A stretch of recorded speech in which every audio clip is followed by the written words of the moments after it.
रजिया की आंसू थमने का नाम नहीं ले रहे थे। दहशत से चीख रही रजनी का मासूम चेहरा पिछले 3 दिनों से एक पल के लिए भी उसकी आंखों से ओझल नहीं हुआ था। जी हाँ दोस्तों, नमस्कार। आप देख रहे हैं फ्यूचर डिस्कवरी। अगर चैनल पर नए हैं तो इसी तरह की कहानियां देखने के लिए चैनल को सब्सक्राइब जरूर करें। उफ, कैसा खौफनाक मंजर था। वह चीखे, चिल्लाहटें, मदद की गुहार, गोलियों की आवाजें, ताजा खून, तड़प रहे जिस्मों के ऊपर ये घसीट कर ले जाई जा रही थी। रजनी की खौफजदा आंखें रजिया तड़पती रही, सीखती रही, लेकिन कुछ कर नहीं सकी। उसकी आंखों के सामने आतंकवादी रजनी को उठा ले गए थे। जिस रजनी से पल भर की जुदाई उसे बर्दाश्त नहीं होती थी, वह रजनी हमेशा हमेशा के लिए उससे जुदा कर दी गई थी। सोचते सोचते रजिया के दिमाग की नसें फटती जा रही थी। चलो बेटी, मगरिब, शाम की नमाज का वक्त हो रहा है। तभी अम्मी ने पीछे से आकर उसके कंधे पर हाथ रखा। आप चाहिए, मैं नहीं चल पाऊंगी। रजिया ने पीछे मुड़े बिना सिसकियां भरी। अम्मी ने आगे बढ़कर अपने हाथों से उसके चेहरे को थामा और उसके आंसू पोंछते हुए बोली, बेटा, अल्लाह से नाराज नहीं हुआ जाता। अम्मी, सुना था परवरदिगार बहुत रहमदिल होता है, गुनाहगारों को भी गुनाह माफ़ कर देता है। फिर उसने रजनी को ऐसी सज़ा क्यों दी? वह तो बिल्कुल पाक दामन थी, कुरान और गंगा की तरह पवित्र। कहते कहते रजिया की आंखों में आंसू एक बार फिर छलक पड़े। ऊपर वाले की मर्जी वही जाने, हम इंसान उसकी कुदरत में दखल भी नहीं दे सकते।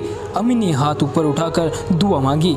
इसका मतलब ऊपर वाले की मर्जी से ही रजनी को बलात्कार ने। बेटा, ऐसा मत बोल। रजनी तो कुर्बानी दी थी और कुर्बानी कभी जया नहीं जाती। अम्मी ने रजिया के होठों पर हाथ रख कर दिया। लेकिन उसका कसूर क्या था? मैं जितना कि वह हिंदू थी। रजिया ने आंसुओं में डूबी बड़ी बड़ी पलके को ऊपर उठाया। उसका सबसे बड़ा कसूर था कि वह औरत थी। अम्मी ने रजिया को अपनी बाहों में समेट लिया और उसकी पीठ सहलाते हुए बोली, औरतों को मिला इनाम और सज़ा में ज़्यादा अंतर नहीं होता। सिर्फ हासिल की गई रज़ा और थोपी गई ख्वाहिश का फ़र्क है। पर नाचना उस मुर्दों के इशारों पर ही पड़ता है। रजिया बहुत कुछ कहना चाहती थी, पर वह कुछ कह नहीं सकी। चुपचाप अम्मी के सीने में मुंह छिपाकर सिसकती रही। थोड़ी देर बाद जब आंसू का ज्वार कम हुआ तो अम्मी उसे इबादत कक्ष में लेवा लाई। दोनों ने नमाज अदा की। फिर अम्मी बाजार चली गई। दोनों 2 घंटे बाद जब वह लौटी तो अंधेरा घिराया था, पर रजिया बिना बत्ती जलाई बैठी थी। उन्होंने रोशनी करते हुए कहा, बेटा, यूं अंधेरे में बैठना अच्छी बात नहीं है। जब अल्लाह ने ज़िंदगी में ही अंधेरा भर दिया हो तो अच्छे बुरे में फ़र्क नहीं रह जाता। रजिया ने सांस भरी। अल्लाह अगर अंधेरा करता है तो रोशनी की किरणें भी वही भेजता है।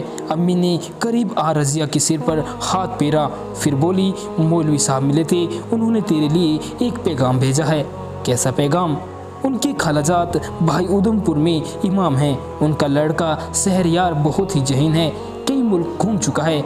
इस समय मुंबई में किसी कंपनी में ऊंची ओहदे पर है। सुना है उसी की काबिलियत से खुश होकर कंपनी उसे अपना हिस्सेदार बना रही है।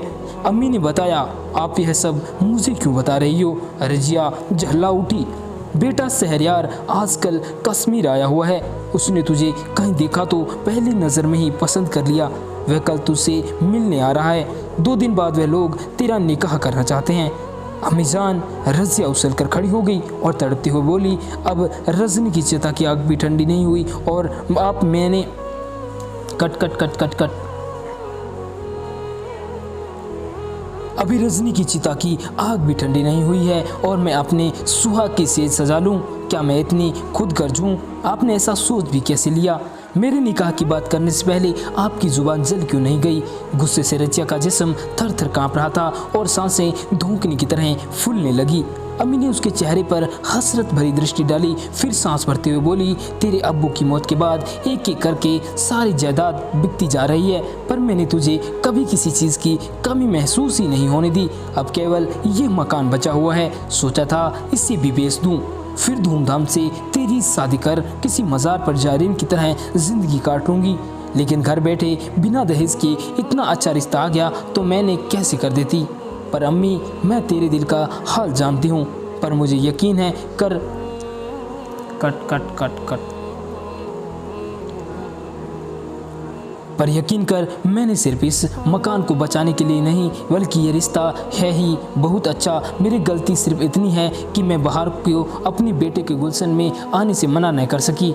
इस गुनाह के लिए तुम जो सज़ा मुझे मुकर्रर करोगी मुझसे कबूल है।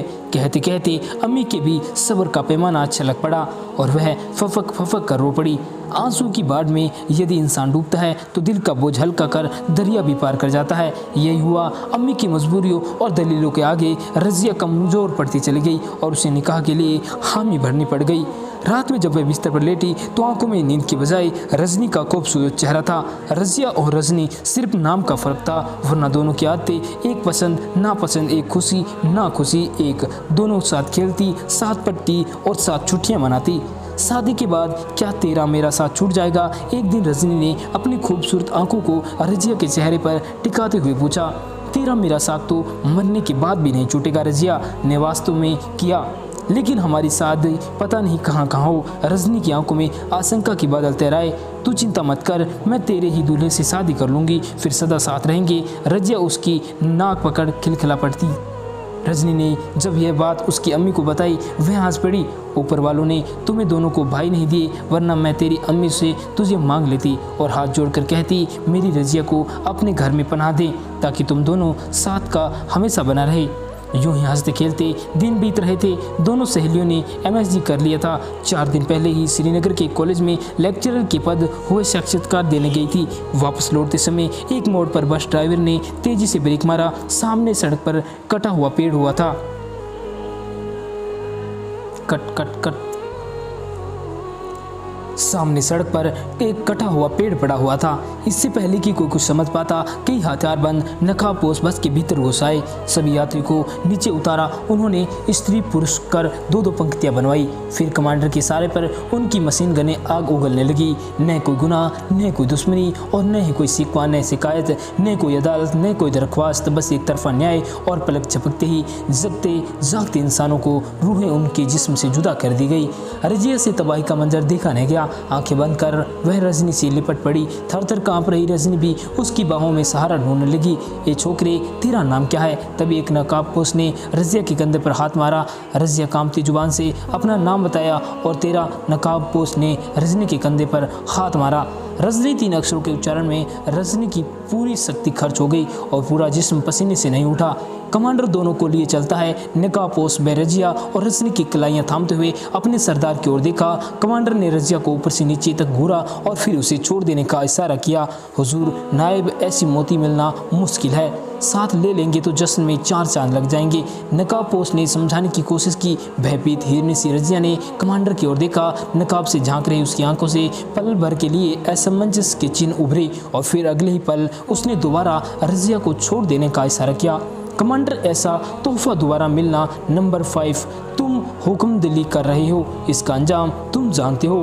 कमांडर उसकी बात काट दहाड़ उठा। उसकी आंखें लाल अंगार हो उठी। कमांडर की आंखें देख वह नकाबपोश सूखे पत्ते की भांति कांप उठा और रज़िया की कलाई उसके हाथों से छूट गई। रजनी चीखती रही, चिल्लाती रही, लेकिन नकाबपोश उसे घसीटते हुए ले गया। एक तरफ न्याय में बख्शदी के मर्द बूत बन तमाशा देख रहे थे।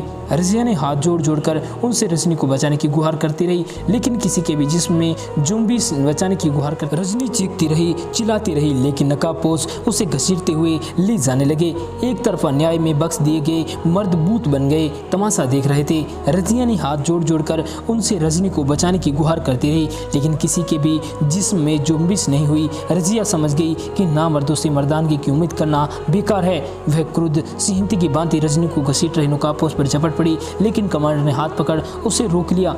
रज़िया उसके उलझ में पड़ी। छीना चपटी में उसके पंजों से कमांडर की कमीज का कॉलर फट गया और रज़िया के नाखून उसके कंधों में धंस गए। कमांडर के मुंह से हल्की सी चीख निकली और उसके कंधे पर बना टैटू का निशान खून से नहीं उठा। यह देख उसके साथियों ने रज़िया पर मशीन गन तान दी, लेकिन कमांडर ने उन्हें एक हाथ से रुकने का इशारा किया और दूसरे हाथ का भरपूर वार रज़िया की कनपट्टी पर कर दिया। रजनी की आंखों के आगे अंधेरा छा गया और वे बेहोश हो गई।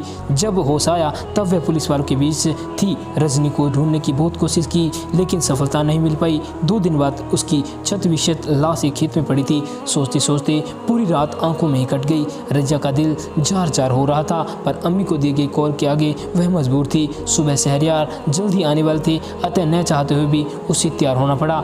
ठीक 10 बजे घर से बाहर कार रुकी। लखनऊ शेरवानी में सजे शहरयार किसी मल्टीनेशनल कंपनी के उच्च अधिकारी के बजाय किसी सल्तनत का शहजादा नजर आ रहा था। ऊंचा कद, गोरा बदन और करीने से तराशी गई हल्की सी मूंछें उनके व्यक्तित्व में चार संगत लगा रही थी।